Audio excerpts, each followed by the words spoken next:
እኔም በኢስላም ሙስሊም ነኝ። እኔም ሙስሊም ነኝ። እኔም ለአላህና ለነቢይ ሕግ ሙስሊም ነኝ። ሙስሊም ነኝ እኔ ሙስሊም ሰው ብቻ ሙስሊም ነኝ እኔ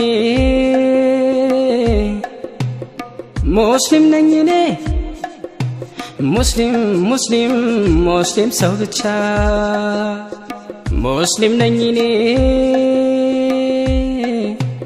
አላህ በሰጠኝ በነቢ ፈለግ ኖሬ መሞቻ ሙስሊም ነኝ እኔ ከአላህ ከነቢ ከተሰጠኝ ስሟና መነሻ ሙስሊም ነኝ እኔ ነብዩ ኢብራሂም ካወጡት ሌላ ስሜም ማልሻ ሙስሊም ነኝ እኔ ቁርአንን ንቀው የሚጠጉኝን የማለላ አብሽር